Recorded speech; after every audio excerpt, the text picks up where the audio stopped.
High BP, hypothyroidism, diabetes, ये सारे lifestyle disorder सिर्फ इसी वजह से हो रहे हैं कि हम किसी स्ट्रेस को बहुत ज़्यादा देर तक ले लेते हैं। फाइट और फ्लाइट रिस्पॉन्स का मतलब है कि या तो आप लड़ो या भागो। जिम जो है लोग रात को भी जाते हैं, तो क्या रात को भी जिम जाना सही है? बीमार पड़ते क्यों हैं? फॉल्स परसेप्शन की वजह से। हम किसी चीज़ को फॉल्सली परसीव कर लेते हैं। वो परसेप्शन जब तक ठीक नहीं करेंगे आप, तब तक वो ठीक नहीं होगा। और वो परसेप्शन ठीक होती है सिर्फ होम्योपैथी से। कुछ इन्फेक्शियस डिसीजेस का ही कॉज इनको पता है, मेडिकल साइंस को। बाकी जो लाइफस्टाइल डिसऑर्डर्स हैं, जैसे डायबिटीज़ हो गया, हाइपरटेंशन हो गया, फिर इनका कौन सा जर्म कारण है? अब आजकल फ्लू के केसेस हो तो उसमें एंटीबायोटिक दे देते हैं। जब वो फ्लू वायरस की वजह से हो रहा है तो एंटीबायोटिक क्या काम करेगा उसके अंदर? जो व्यक्ति अपनी बॉडी को इतना स्ट्रेस में रख रहा है, तो उसको और क्या क्या बीमारियां हो सकती हैं? थायराइड का उनको पॉजिटिव एजेंट नहीं मिला तो थायराइड का आपको हार्मोन पूरी लाइफ खाना पड़ेगा, क्योंकि वो थायराइड पे काम नहीं कर रहे हैं, वो रिप्लेसमेंट दे रहे हैं बस। हम कई बार मन से सोच नहीं पाते। मन का जो फॉल्स परसेप्शन है ना, वो हम बदल नहीं पाते, तो हमें सहायता लेनी पड़ती है। सहायता कौन करेगा?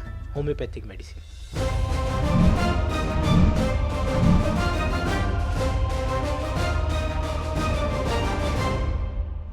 नमस्कार, हमारे कार्यक्रम विदस में आपका स्वागत है और मैं हूं आपके होस्ट अनु वर्मा। हमारे साथ स्टूडियो में मौजूद हैं डॉक्टर योगेश। डॉक्टर योगेश पिछले 15 सालों से मेडिकल साइंस और अध्यात्म को साथ में जोड़कर पेशेंट्स का इलाज कर रहे हैं। अपने इस शो में हमने डॉक्टर योगेश को एक बार फिर से इनवाइट किया है ये जानने के लिए कि अध्यात्म और मेडिकल साइंस का आपस में क्या कनेक्शन है।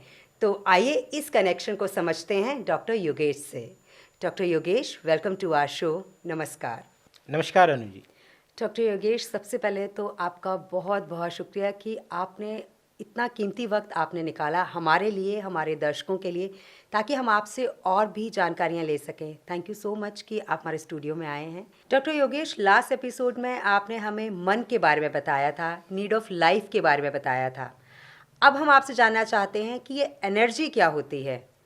अनु जी, एनर्जी का मतलब है ऊर्जा, और हमारे शरीर को जो एनिमेट करती है वो ऊर्जा, प्राण शक्ति, वो हमें श्वासों के थ्रू मिलती है।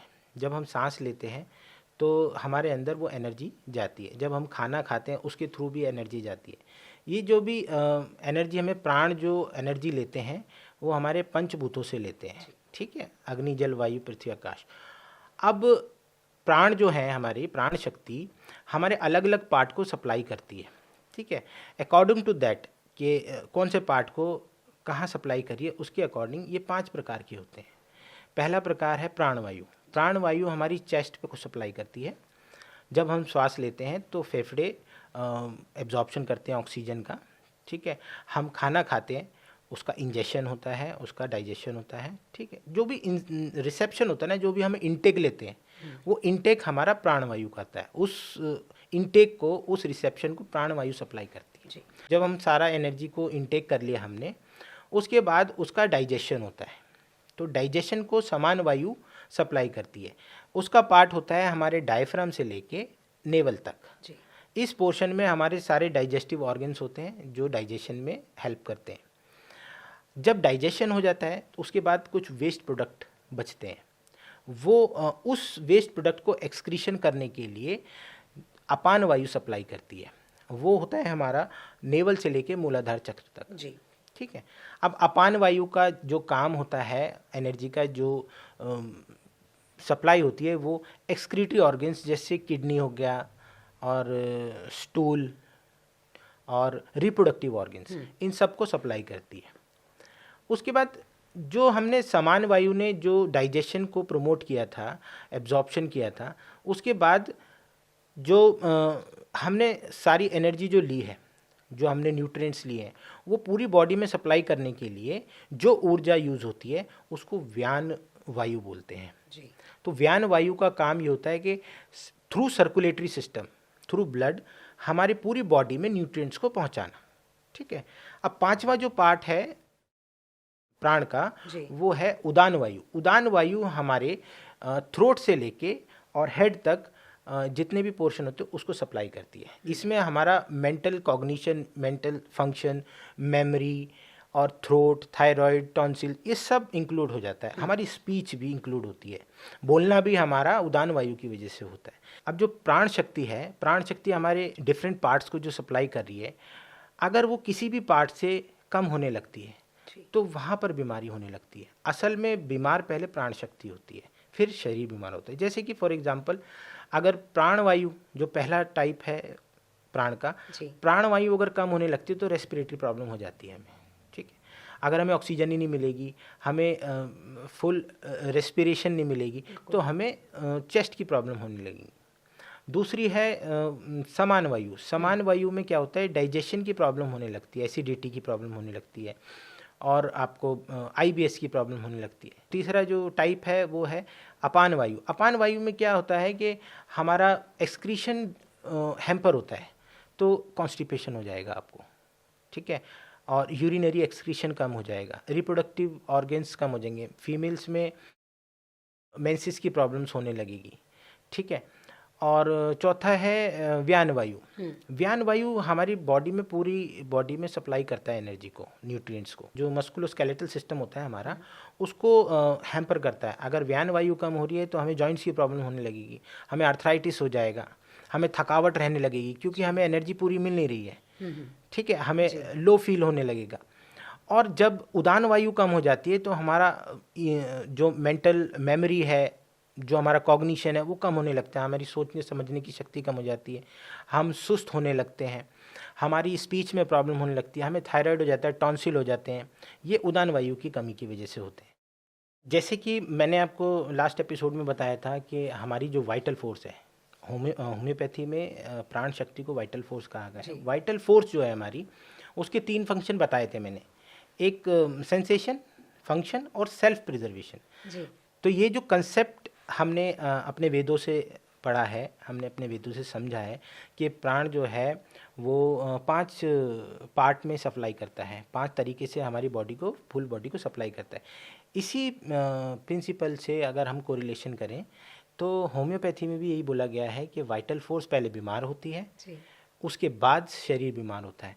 तो वाइटल फोर्स जिस जिस पार्ट में, अभी आपको मैंने बताया ना कि 5 पार्ट होते हैं, 5 तरीके होते हैं, 5 तरह की वायु होती है, 5 तरह की ऊर्जा होती है, वो जिस जिस पार्ट से कम हो रही है उसकी बीमारी उसी अकॉर्डिंग हो रही है। होम्योपैथी में भी यही चीज़ को फॉलो किया जाता है। हमारी वाइटल फोर्स पहले बीमार होती है, उसके बाद ऑर्गेनिज्म बीमार होता है। डॉक्टर साहब, जैसा कि आपने एनर्जी के हमें 5 पार्ट बताए, लेकिन अगर एनर्जी के दूसरे पार्ट पर ही हमारा ये प्रोसेस रुक जाए, जैसे कि समान वायु पे आकर रुक जाए और वो आगे ही ना बढ़े, फिर क्या होगा? देखिए अनु, ये 5 पार्ट जो होते हैं ये एक दूसरे के फॉलोअर नहीं होते हैं। हमारी जो प्राण शक्ति है वो इक्वली सप्लाई करती है, बट अगर आप ये समझो, समान वायु के बाद ही अपान वायु होगा। हाँ जी, उसका काम आएगा, क्योंकि पहले डाइजेशन होगा, उसके बाद ही तो एलिमिनेशन होगा जी। अगर डाइजेशन ही नहीं होगा तो फिर एलिमिनेशन क्या होगा? जब हम फूड का पाचन ही नहीं कर पाएंगे तो एलिमिनेशन क्या होगा? इसमें क्या है, अगर समान वायु आपकी कमी हो जाती है तो आपका डाइजेशन सही नहीं हो रहा, आपका एसिमिलेशन सही नहीं हो रहा, एब्जॉर्प्शन सही नहीं हो रहा। तो जब वो सही नहीं हो रहा तो आपकी अपान वायु जो वो सही भी है, फिर भी वो सही से डाइजेशन नहीं, एक्सक्रीशन नहीं कर पाएगी, तो आपको लूज स्टूल रहेगी। जैसे कई लोगों को आपने सुना होगा कहते हुए कि अच्छा भला खाते हैं लेकिन फिर भी शरीर को लगता नहीं। हाँ जी। और हमें क्रॉनिकली लूज स्टूल रहती है, काफ़ी लंबे समय से स्टूल पतली आती है उनको। हाँ जी।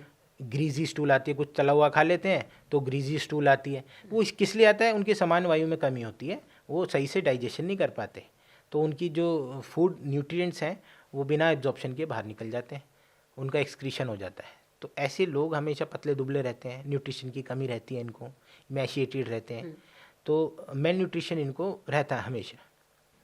डॉक्टर साहब, बहुत बार ऐसा होता है कि जब हम बहुत थके हुए होते हैं या बहुत ही हमारी बॉडी जो एकदम से थकावट महसूस कर रही होती है, हमें ऐसा फील होता है कि अब हम सोएंगे और हमें नींद आ जाएगी और अच्छी नींद आएगी, लेकिन होता बिल्कुल ही इसके अपोजिट है। जैसे हम बेड पर जाते हैं, लेटते हैं, तो हमारी नींद जो है वो गायब हो जाती है और अजीब से नेगेटिव थॉट्स जो हैं हमारे अंदर चलते रहते हैं, पता नहीं हम क्या क्या सोचते रहते हैं। ऐसा क्यों होता है? इस बात को समझने के लिए हमें अपने ह्यूमन सिस्टम की होम्योस्टेसिस को समझना पड़ेगा। हमारी बॉडी के बाहर एक एनवायरनमेंट होता है, बॉडी के अंदर भी एक एनवायरनमेंट होता है। तो हमारी वाइटल फोर्स का एक फंक्शन होता है कि इस इन्वायरमेंट को बिल्कुल मेंटेन करके रखना।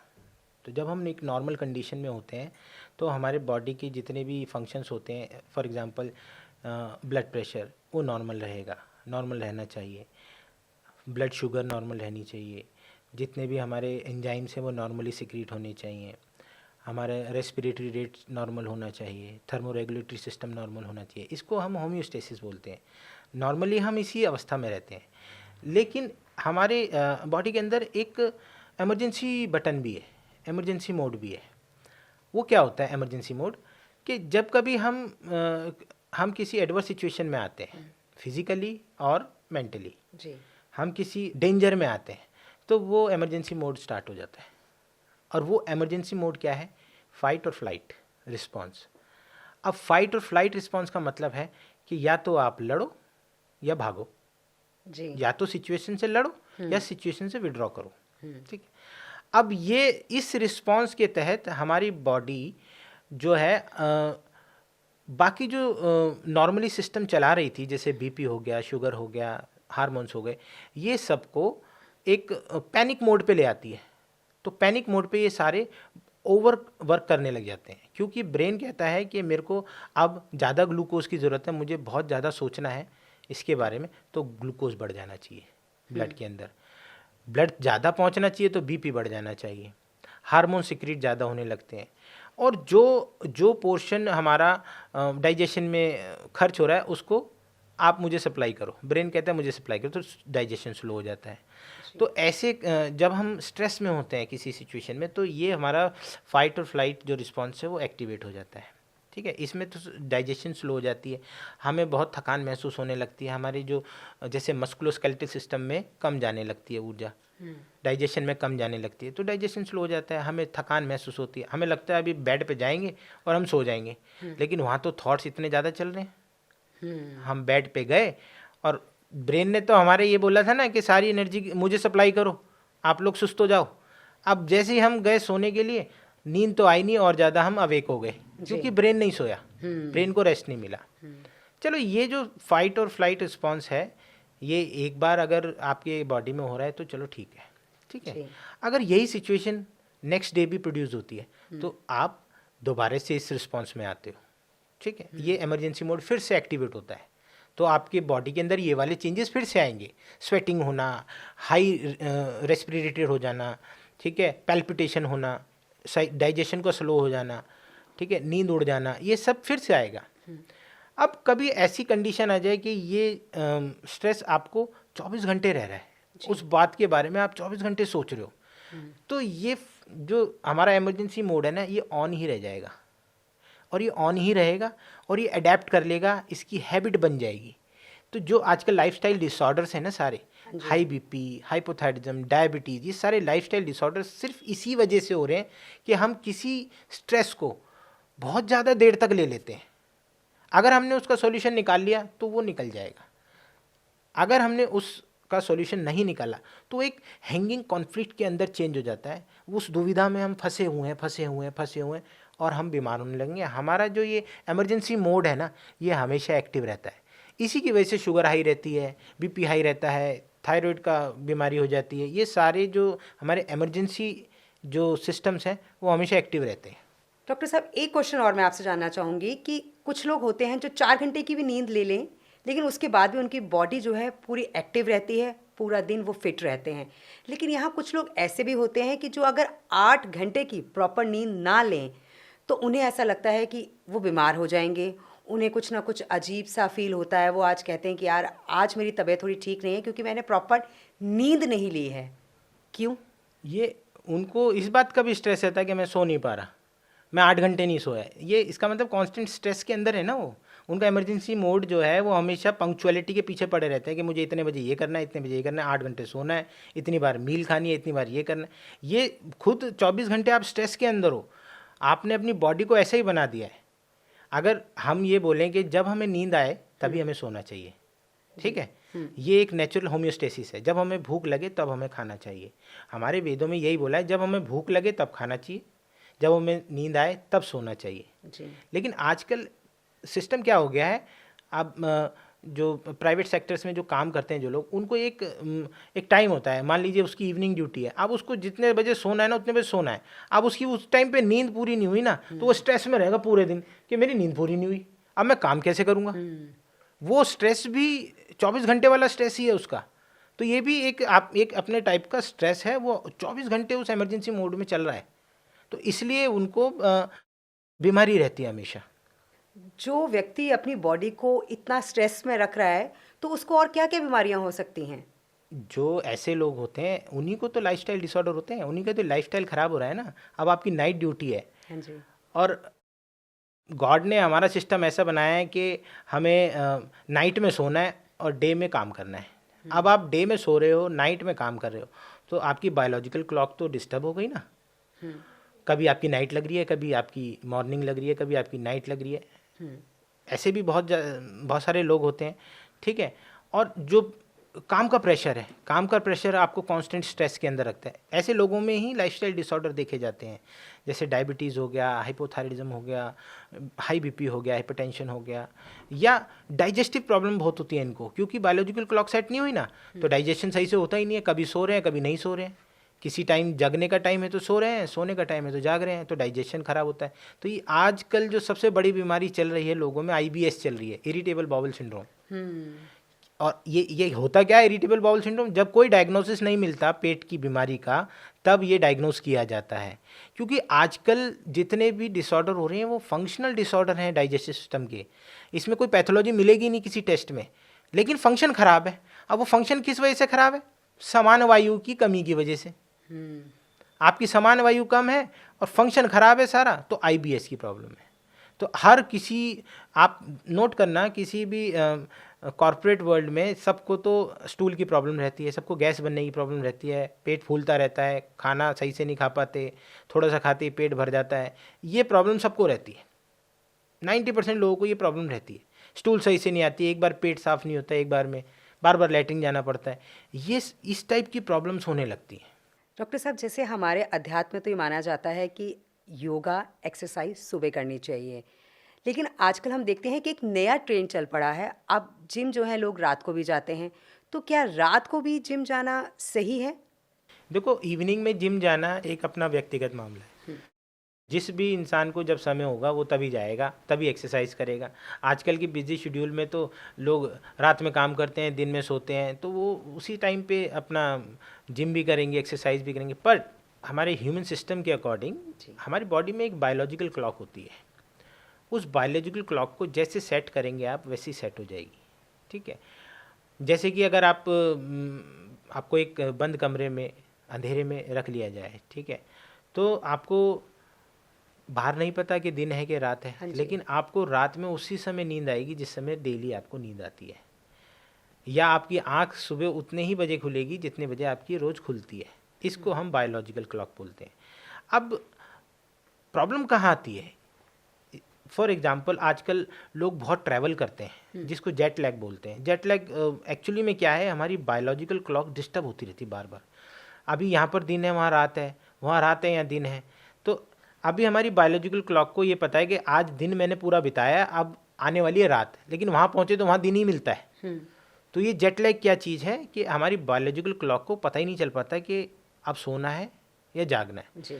तो जब ये डिस्टर्बेंस होता है तो हमारी डाइजेस्टिव प्रॉब्लम बहुत हो जाती है, उनकी नींद उड़ जाती है, इंसोम्निया हो जाता है, नींद ना आने की बीमारी हो जाती है, उनको डिप्रेशन भी हो जाता है इस चीज़ से, नींद नहीं आती। तो जैसे आप अभी मैंने बताया था ना कि जिनको नींद नहीं आती तो उनको खुद ही ये स्ट्रेस हो जाता है कि मुझे नींद ही नहीं आई, अब मैं काम कैसे करूँगा, मुझे अभी मीटिंग में जाना है, मैं अगर सो नहीं पाया तो मैं कल मीटिंग में कैसे जाऊँगा। ये स्ट्रेसफुल लाइफ जो है ना, ये बीमारियाँ करती हैं।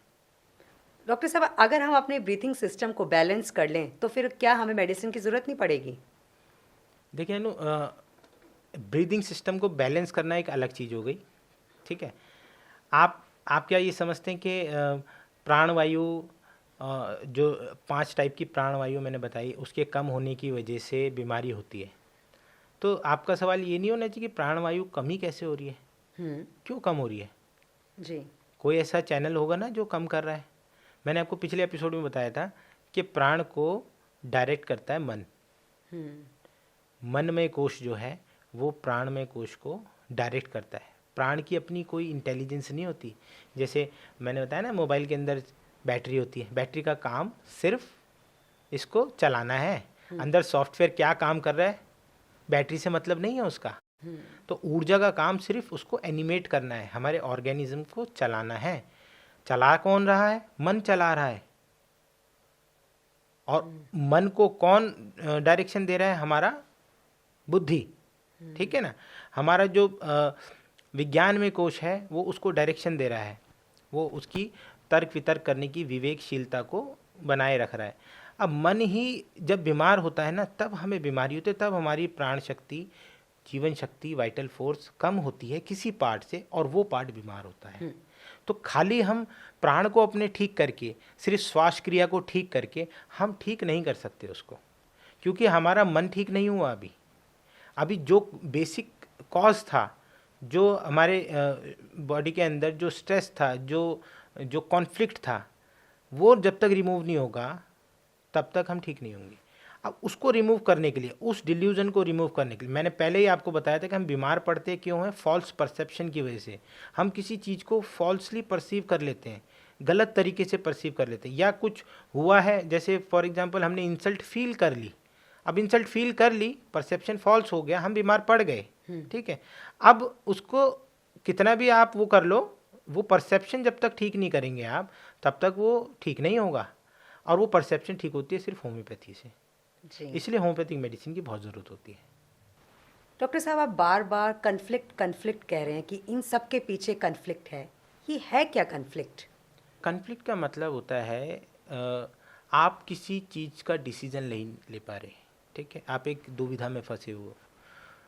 आप जैसे आपके सामने कोई चैलेंज आता है, कोई एडवर्स सिचुएशन आती है, तो आपको डिसीजन लेना होता है, ये करें कि नहीं करें, ठीक है। अगर उसका एक डिसीजन नहीं ले पा रहे हैं आप, फॉर एग्जांपल आपको कहीं पर काम कर रहे हैं आप, वहाँ पे वर्क इन्वायरमेंट अच्छा नहीं है, बॉस अच्छा नहीं है, ठीक है, पर आपकी फाइनेंशियल प्रॉब्लम ज़्यादा है, आपको वहाँ काम करना पड़ेगा।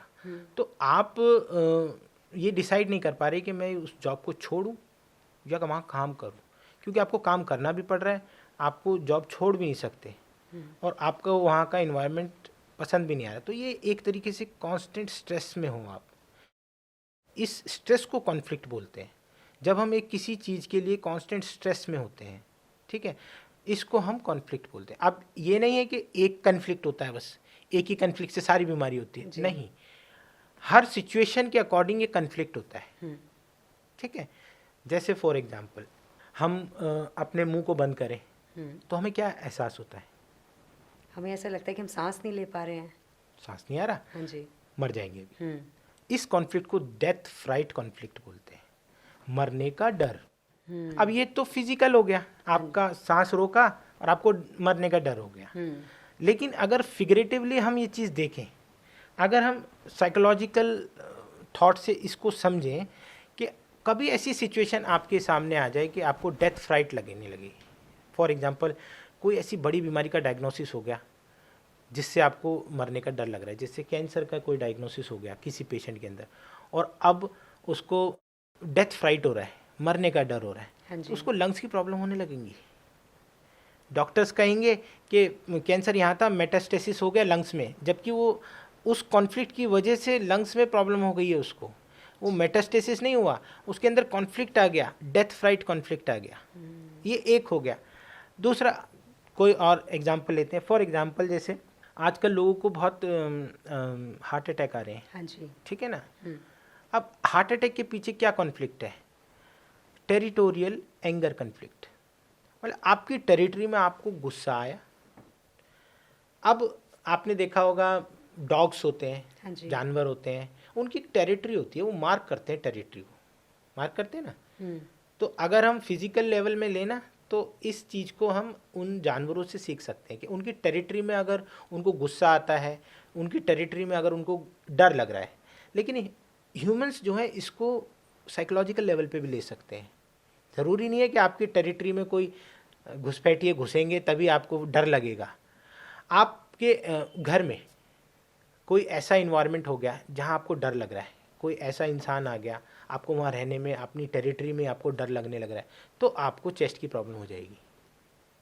अगर आपकी प्रॉपर्टी को किसी ने हथियाने लगे, ठीक है, या फॉर एग्जांपल आपके ऑफिस में, वर्क प्लेस पे आपको बहुत गुस्सा आ रहा है, आपको उस चीज़ से अपनी जो आपकी जो दायरा है, आपकी जो टेरिटरी है, उसके अंदर आपको कोई बंदा सहन नहीं हो रहा, ठीक है, आपको उस पर कॉन्स्टेंटली गुस्सा आता है, उसको सहन नहीं कर पा रहे, तो आपको कार्डियोवास्कुलर प्रॉब्लम्स होने लगती हैं।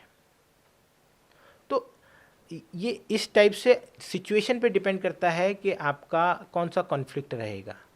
जैसे एक सेपरेशन कॉन्फ्लिक्ट होता है, अगर हम किसी से दूर जा रहे हैं या किसी से दूर जाना चाहते हैं, फॉर एग्जांपल आपने देखा होगा बच्चों को नैपी रैश हो जाता है। हाँ जी। ठीक है, आप बोलते हैं कि गीली नैपी ज़्यादा देर तक पहन ली तो रैश हो गया। तो क्यों हुआ? क्योंकि वो गीली नैपी को दूर करना चाहता था बच्चा पूरी रात, लेकिन उसमें सोता रहा, ठीक है, और हो गया रैश। तो रैश इस वजह से हुआ। अब कई बच्चों को माँ से दूर होने पे ये सेपरेशन कॉन्फ्लिक्ट हो जाता है। डॉक्टर साहब, मरने के डर से जो कॉन्फ्लिक्ट है उससे हमारी लंग्स पे ही क्यों प्रॉब्लम हो रही है, हमारे हार्ट पे क्यों नहीं हो रही है, हमारे किसी और ऑर्गन पे क्यों नहीं हो रही है, सिर्फ लंग्स पर ही क्यों हो रही है? ये जो कॉन्फ्लिक्ट्स हैं, जो बनाए गए हैं कॉन्फ्लिक्ट्स, ये पर्टिकुलर ऑर्गन के एक्शन के अकॉर्डिंग बनाए गए हैं। अब लंग्स का एक्शन क्या है? ब्रीदिंग। आपको डेथ का एहसास कब होता है, कब होगा? जब मुझे सांस नहीं आएगी, जब आपकी सांस रोक दी जाएगी। हाँ जी। इसके अलावा आपको डेथ का एहसास नहीं होगा। जब आपको सांस नहीं आएगी तब आपको मरने का एहसास होगा। हाँ जी। तो इसलिए अगर सांस नहीं आ रही तो लंग्स की प्रॉब्लम है। डेथ फ्राइट का मतलब लंग्स की प्रॉब्लम। जैसे अभी मैंने सेपरेशन कॉन्फ्लिक्ट की बात की, तो सेपरेशन कॉन्फ्लिक्ट से स्किन पे ही क्यों हो रही है बीमारी, ये भी सवाल होना चाहिए आपका, कहीं और क्यों नहीं हो रही। टच किस चीज़ से होते हैं हम? अपने स्किन से। स्किन से। हाँ जी। हम किसी भी चीज़ से टच में किससे आते हैं? स्किन से। तो सेपरेट भी तो स्किन से होंगे ना, इसलिए सेपरेशन कॉन्फ्लिक्ट स्किन की बीमारी लेके आता है। हम किसी से टच चाहते हैं या किसी से दूर होना चाहते हैं, तो कौन होगा? स्किन ही तो होगी। तो इसलिए सेपरेशन कॉन्फ्लिक्ट स्किन के लिए डिसाइड किया गया है कि सेपरेशन कॉन्फ्लिक्ट की वजह से स्किन की बीमारियां होती हैं। फॉर एग्जाम्पल एक मॉर्सल कॉन्फ्लिक्ट होता है। मॉर्सल कॉन्फ्लिक्ट का मतलब होता है निवाला। आप किसी चीज को ले नहीं पाए या निगल नहीं पाए या उसको फिर एलिमिनेट नहीं कर पाए। 3 प्रोसेस होते हैं। एक तो सबसे पहला कि आप किसी चीज को ले नहीं पा रहे, हाथ को आया मुंह को न लगा। एक होता है ना कि आपको कोई जॉब चाहिए थी, जॉब नहीं मिली, आपको कुछ चाहिए था, नहीं मिला, आप उसको कैच नहीं कर पाए, उस मॉर्सल को कैच नहीं कर पाए, तो ये आपका इनगोइंग मॉर्सल हो गया, आप उसको कैच ही नहीं कर पाए, तो आपको एलिमेंट्री कैनाल की बीमारी होगी, और वो भी अपर जीआई की। ठीक है, जैसे आपको छाले, जिन लोगों को ज़्यादा छाले रहते हैं ना, उनको ये कॉन्फ्लिक्ट रहता है कि उनको हमेशा ये फील होता है कि मैं वो चीज़ नहीं पा पाया, वो चीज़ मुझे नहीं मिली, वो मैं कैच नहीं कर पाया। अब अगर आपने कैच किया, अब आप उसको निगल नहीं पा रहे, तो थ्रोट की, थायराइड की दिक्कत होंगी। थायराइड की नोड्यूल्स जो होते हैं, थायराइड प्रॉब्लम जो होती है, वो इस प्रॉब्लम की वजह से होती है। मॉर्सल कॉन्फ्लिक्ट, अगर हम निगल नहीं पा रहे, हम स्वेलो नहीं कर पा रहे उस बात को, उस इंसिडेंस को, उस कॉन्फ्लिक्ट को, ठीक है, हम स्वेलो नहीं कर पा रहे।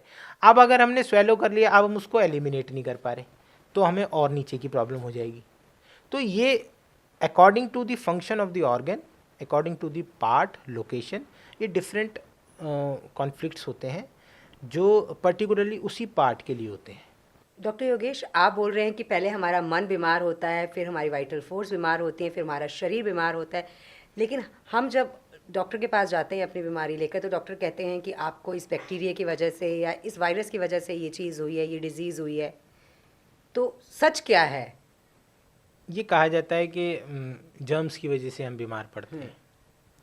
तो मैं ये पूछना चाहता हूँ कि फॉर एग्ज़ाम्पल ट्यूबरकुलोसिस है, 80% लोगों में ट्यूबरकुलोसिस का बैक्टीरिया नहीं मिलता, लेकिन सिम्टम वैसे ही होते हैं ट्यूबरकुलोसिस के।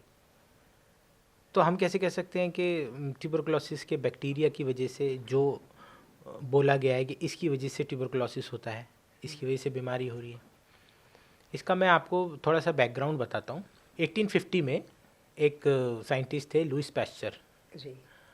हम अपनी एनसीईआरटी की बुक्स में पढ़ते हैं उसके बारे में, जिन्होंने ये थ्योरी बनाई थी कि हम बीमार पड़ते हैं जर्म्स की वजह से।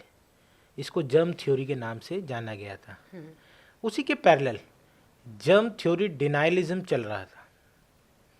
एक और साइंटिस्ट थे जो ये बोलते थे कि जर्म की वजह से हम बीमार नहीं पड़ रहे, हम पहले बीमार होते हैं, फिर जर्म्स को एक फेवरेबल इन्वायरमेंट मिलता है, फिर वो हमें एज अ स्कैवेंजर हमारी बॉडी के अंदर एंटर करते हैं, जो हमारे डिसीज पार्ट होता है, जो डिस्ट्रॉयड पार्ट होता है, उसको साफ करने का काम करते हैं जी।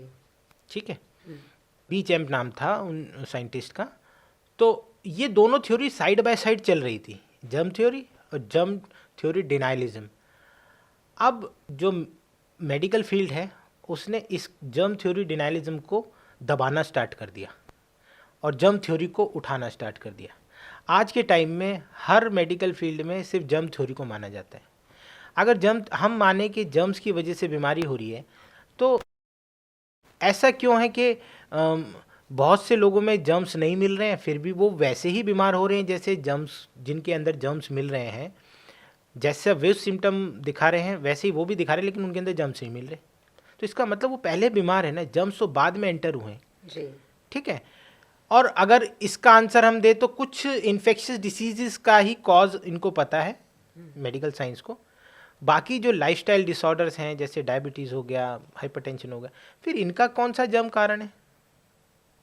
अब इनका कारण भी तो फिर जर्म्स ही होने चाहिए ना, पर नहीं, ये जर्म्स भी एक माइक्रो ऑर्गेनिजम्स हैं ठीक है। ये एक फेवरेबल कंडीशन, एक आपको इन्वायरमेंट ढूंढते हैं रहने के लिए। जब मैंने आपको बताया था पिछले एपिसोड में, हमारी वाइटल फोर्स का जो एक काम होता है सेल्फ प्रिजर्वेशन होता है। तो अगर हम सेल्फ प्रिजर्वेशन कर रहे हैं, हमारी प्राणवायु डिफरेंट पार्ट में अच्छे से सप्लाई कर रही है ठीक है, रक्षा कर रही है वो, तो कोई भी माइक्रो ऑर्गेनिज्म हम पे हावी नहीं होएगा, उस पार्ट पे हावी नहीं होएगा। लेकिन जिस पार्ट से हमारी जो प्राणवायु है वो कम होने लगती है, प्राण शक्ति कम होने लगती है, तो उस पार्ट पे उसका हक होने लगता है, उस माइक्रो ऑर्गेनिज्म का हक होने लगता है ठीक है। जैसे आप किसी घर में रहते हैं ठीक है, अब आपने उसको खाली कर दिया तो वहाँ जो माइक्रो ऑर्गेनिजम्स हैं, मकड़ी हो गई, छिपकली हो गई, उन सब का कब्जा हो गया। जैसे ही आप रहने आओगे, अपना संरक्षण दिखाओगे तो वो भाग जाएंगे ठीक है। तो जितने भी जानवर हैं, जितने माइक्रो ऑर्गेनिजम्स हैं, वो भी हमारी तरह ही हैं। उनको जब एक फेवरेबल कंडीशन मिलती है तो वो आकर आप पे हावी हो जाते हैं। तो जो ये जर्म्स हैं ना, ये बाद में एंटर करते हैं, इनकी वजह से बीमारी नहीं होती। जैसे ट्यूबरक्लोसिस है, ट्यूबरक्लोसिस में पेशेंट इतना बीमार हो जाता है कि उसका डिफेंस नहीं रहता उस बैक्टीरिया के लिए। अब ट्यूबरक्लोसिस का बैक्टीरिया हर जगह है, लेकिन सबको टीबी नहीं हो जाती। जब उस पेशेंट का डिफेंस इतना कमज़ोर हो जाए कि टीबी का बैक्टीरिया उस पर हावी होने लगे, तब उसको टीबी का डिटेक्शन होता है। और मेडिकल साइंस कहती है कि ट्यूबरक्लोसिस के बैक्टीरिया की वजह से उसको टीबी हो गई। भाई बैक्टीरिया तो हर जगह है ना। ऐसी कोविड में भी सबको तो कोविड नहीं हो रहा था ना जी, सबको तो कोविड नहीं हुआ ना, और सबके टेस्ट कर रहे थे, सिम्टम कोविड के थे और टेस्ट पॉजिटिव नहीं आ रहा था।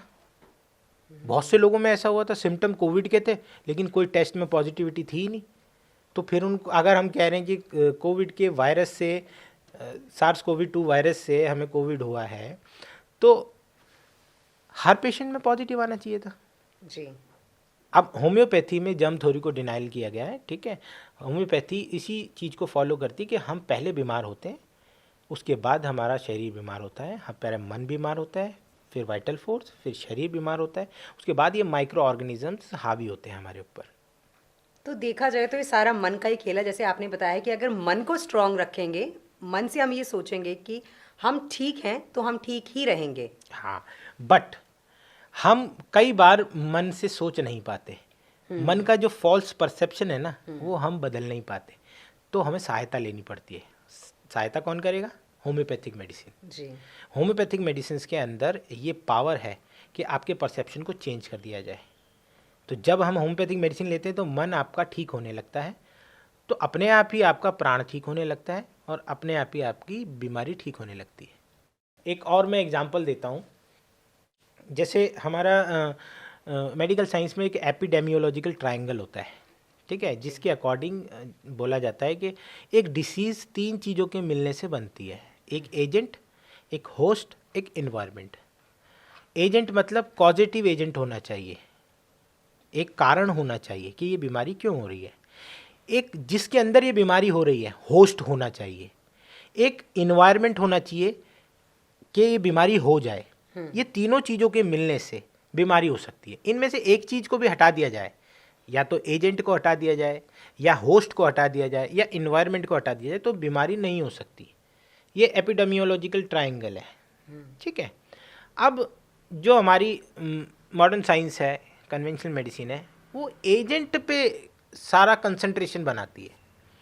एजेंट मिल गया किसी बॉडी के अंदर तो वो उसके लिए मेडिसिन दे देते हैं। फॉर एग्जांपल अगर अब आजकल फ्लू के केसेस हो तो उसमें एंटीबायोटिक दे देते हैं।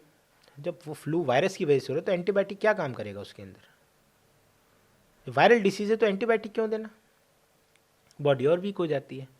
तो कॉजेटिव एजेंट ढूंढने का एक वो है, प्रचलन है।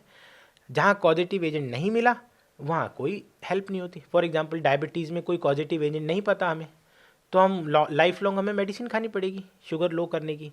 जैसे थायराइड का उनको पॉजिटिव एजेंट नहीं मिला तो थायराइड का आपको हार्मोन पूरी लाइफ खाना पड़ेगा, क्योंकि वो थायराइड पे काम नहीं कर रहे हैं, वो रिप्लेसमेंट दे रहे हैं बस, उसको तो ठीक नहीं कर रहे ना।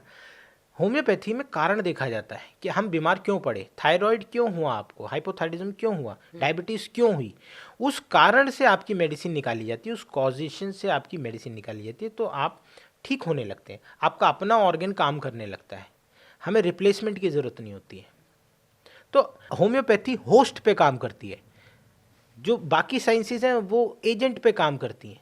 हम एजेंट पे काम नहीं करते, हम होस्ट पे काम करते हैं। होस्ट मतलब जिसको बीमारी हो रही है उसको स्ट्रॉन्ग कर दो, बीमारी नहीं होगी। आप एजेंट, लाखों करोड़ों एजेंट हैं, करोड़ों बैक्टीरिया, करोड़ों वायरसेस हैं जो हमें नहीं भी पता है। अभी इंसान ने इतने नाम निकाले भी नहीं है बैक्टीरियाज के, वायरस के, इतने प्रेजेंट है हमारे चारों तरफ। हम किस किस के लिए दवाई बनाएंगे? इससे अच्छा अपने को स्ट्रॉन्ग नहीं कर ले। अगर हम अपने को स्ट्रॉन्ग कर ले तो बाकी सारे तो अपने जी रहे हैं, वो हम पे हावी नहीं होंगे। तो होम्योपैथी होस्ट को स्ट्रॉन्ग करती है, ये फायदा है, इसलिए हमें होम्योपैथिक मेडिसिन लेनी चाहिए। डॉक्टर साहब, अभी आपने मन की बात की, मन तो नहीं कर रहा है कि शो को यहीं समाप्त करें, अगली बार आपसे फिर मुलाकात होगी। थैंक यू सो मच कि आपने अपना कीमती समय हमें दिया। बहुत बहुत शुक्रिया डॉक्टर साहब, नमस्कार।